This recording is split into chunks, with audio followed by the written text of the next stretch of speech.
అందరికీ నమస్కారాలు. మొట్టమొదటిసారిగా విఐటి స్టూడెంట్స్కి అందరికీ, ఆ తర్వాత ఫ్యాకల్టీ మెంబర్స్కి అందరికి కూడా మనస్ఫూర్తిగా నమస్కారాలు. Good afternoon to everybody.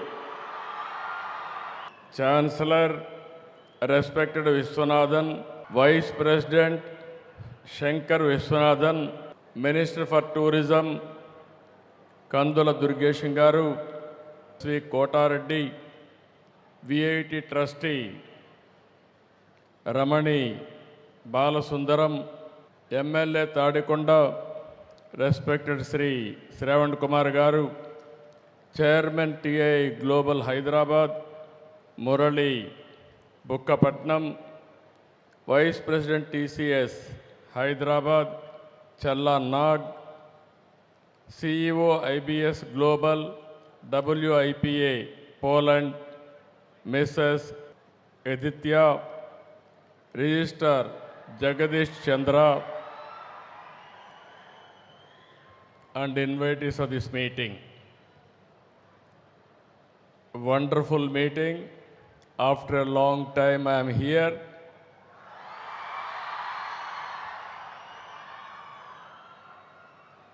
Today is a very good occasion, wonderful occasion. మా స్టూడెంట్స్ అందరినీ చూస్తూ ఉంటే ఎక్కడ చూసినా కేరింతలు,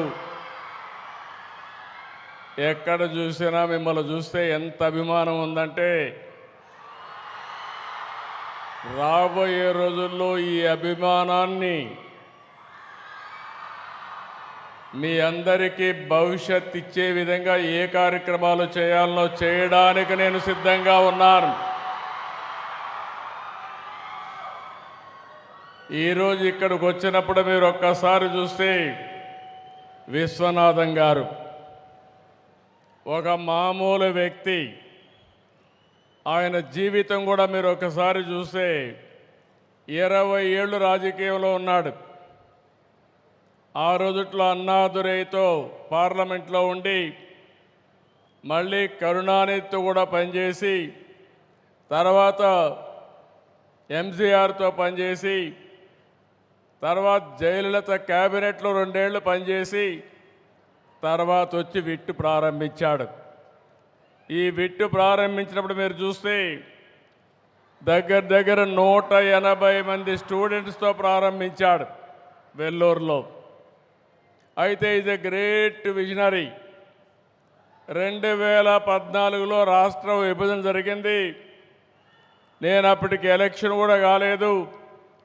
కానీ మొట్టమొదటిసారిగా వచ్చి వారు ఒకటే చెప్పారు, మీ మీద నాకు నమ్మకం ఉంది, మీరు గెలిచిన వెంటనే అమరావతిలో నేను విట్టు పెడతానని చెప్పిన మొట్టమొదటి వ్యక్తి విశ్వనాథన్ గారు.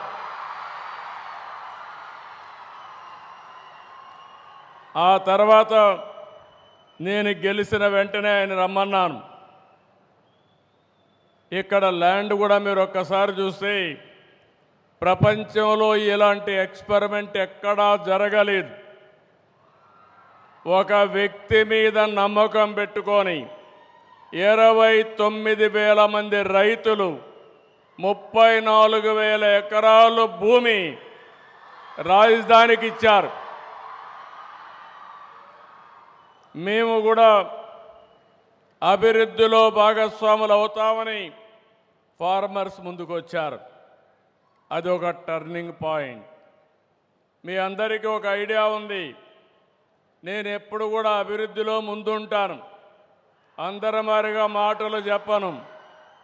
ఒక్కోసారి ట్రాక్ రికార్డు కూడా ఉంది. హైదరాబాద్లో ఎవ్వరు కూడా జూబ్లీ హిల్స్ అవతల ఏది చూడని రాళ్ళు రెప్పలు. అలాంటి రాళ్ల రెప్పల్లో భవిష్యత్తును చూసిన వ్యక్తి, భవిష్యత్తును చూసిన పార్టీ తెలుగుదేశం పార్టీ.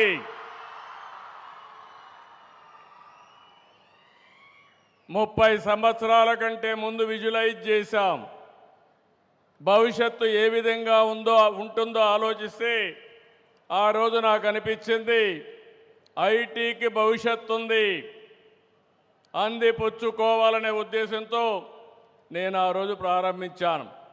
కనీసం ఈరోజు ఇక్కడికి వస్తే ఒక విట్ ఉంది, ఒక ఎస్ఆర్ఎం ఉంది, అనేక కాలేజీలు ఉన్నాయి. ఆ రోజు ఇవన్నీ కూడా ఏమీ లేవు.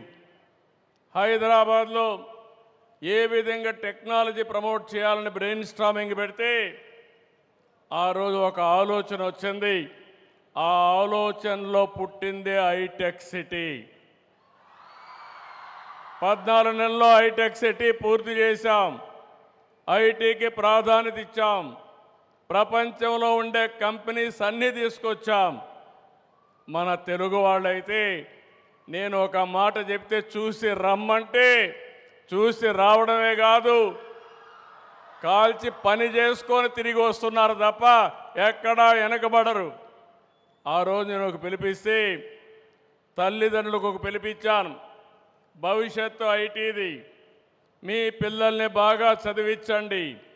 మీరు ఎంత ఆస్తి ఇచ్చారనేది ముఖ్యం కాదు. మీరు బాగా చదివిస్తే మీరు అనుకున్న దానికంటే 1000 రెట్లు ఎక్కువగా సంపాదించే శక్తి నాలెడ్జ్ ఎకానమీకి ఉందని చెప్పాను. 25 ఏళ్ళే నేను గర్వపడుతున్నా. ఈరోజు మీరు ఒకసారి చూస్తే ప్రపంచంలో ఎక్కడికి పోయినా భారతీయులు ఉంటారు. భారతీయుల్లో అగ్రస్థానంలో తెలుగువాడు ఉన్నాడని చెప్పి మరొకసారి విజ్ఞప్తి చేస్తున్నా. ఈరోజు ఒకప్పుడు ఇక్కడ ఇన్స్టిట్యూషన్స్ ఉండేటివి కాదు. లేనప్పుడు విట్ చూసినా, ఎస్ఆర్ఎం చూసినా, బిట్స్ పిలాని చూసినా, ఎక్కడ చూసినా తెలుగు వాళ్ళు ఉండేవాళ్ళు. మన జనాభా 5-6%. కానీ ఐఐటీల్లో సీట్లు మాత్రం 20% వచ్చేటివి. నేను మొట్టమొదటిసారిగా ముఖ్యమంత్రి అయినప్పుడు 1-2% ఉండేది. ఆ రోజు కావాలని ప్రమోట్ చేసి ఈరోజు ఏ ఎగ్జామ్లో కూడా నాలెడ్జ్ ఎకానమీలో భారతీయులు ప్రథమ స్థానంలో ఉంటే దాంట్లో ట్రెండ్ సెట్టర్గా తెలుగు వాళ్ళు ఉన్నారంటే అది ఈరోజు నేను ఆలోచించిన విధానం. ఈరోజు ఇక్కడ మీరు అందరూ ఉన్నారు. మిమ్మల్ని చూస్తే నాకు చాలా ధైర్యం వస్తూ ఉంది. రేపు 2వ తారీఖున ప్రధానమంత్రి గారు అమరావతి పునఃప్రారంభం.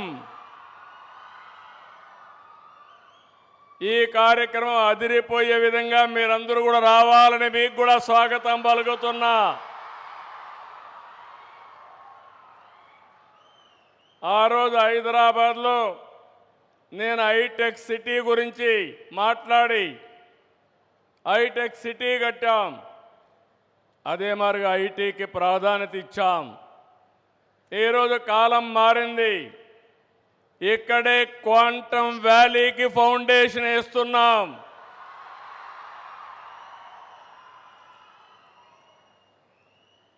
ఇండియాలో మొట్టమొదటిసారిగా ఒకప్పుడు హైటెక్ మాట్లాడితే ఐటీ మాట్లాడితే అర్థం కాలేదు. ఇప్పుడు క్వాంటమ్ కంప్యూటర్ మాట్లాడితే చాలామంది అంటున్నారు అది ఏం చేస్తుందని.